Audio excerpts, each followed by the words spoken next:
భగవద్గీత చదివిన తర్వాత నేను చాలా మారాను. నా మైండ్ సెట్ ఒక డిఫరెంట్ వేలో ఆలోచిస్తుంది. అసలు ఈ మనుషులు ఇలాగ ఎందుకున్నారు? ఎక్కడ చూసినా అధర్మమే ఎందుకు? ఎక్కడ చూసినా అన్యాయమే ఎందుకు?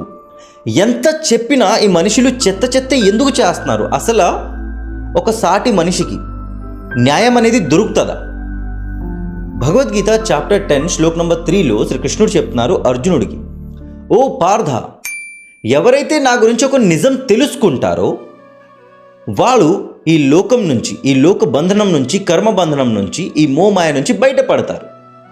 నేను పుట్టలేదు కానీ ఈ లోకం మొత్తం నా నుంచి పుట్టింది. నేను పుట్టలేను.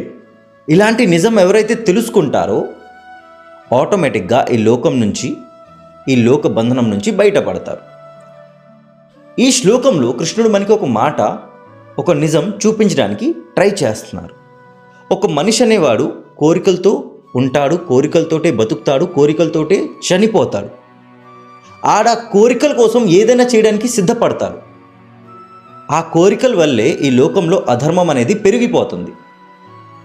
దానివల్లే మనుషులు ఇంత దారుణంగా మారుతున్నారు. సో ఒక నిజం తెలుసుకున్న తర్వాత కొంతమంది మనుషులు మారుతారు. కొంతమంది మనుషులు కృష్ణ భక్తిలో వచ్చేస్తారు. కృష్ణ భక్తి అయినా ఏ దేవుడు భక్తి అయినా వచ్చేస్తారు. సో ఈ శ్లోకంలో ఇంకో చిన్న మాట కూడా ఉంది. ఎవరైతే నిజంగా దేవుడికి భక్తి చేస్తారో వాళ్ళకి ఒక మాట తెలుసు, ఈ లోకంలో చుట్టుపక్కల అన్ని ప్లేస్లో దేవుడు అనేవారు ఉన్నారు.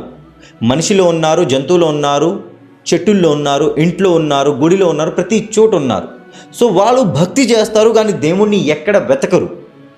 ఎందుకంటే వాళ్ళకి తెలుసు చుట్టుపక్కనే దేవుడు ఉన్నారని. పైనుంచి ఎవరైతే దేవుడికి భక్తి చేస్తారో వాళ్ళు దేవుణ్ణి వెతకక్కర్లేదు, ఎందుకంటే దేవుడు స్వయంగా వాళ్ళని వెతుకుతారు కాబట్టి. ఇదే కృష్ణుడు చెప్పిన మాట, ఇదే నిజం. ఈ నిజం తెలుసుకోలేకో, అర్థం అవ్వలేకో, లేకపోతే ఈ లోకంలో ఉన్న బంధనం వల్ల మనం దీన్ని అర్థం చేసుకోవాలనుకోవట్లేదు. దానివల్లే మనం ఎంత భగవద్గీత చదివినా మనకి అర్థం కావట్లేదు. నేను ఎంత చెప్పినా చెప్పడానికి, చూడడానికి, వినడానికి బాగుంది కానీ నిజానికి పాటించడానికి మాత్రం మనం ఇష్టపడట్లేదు.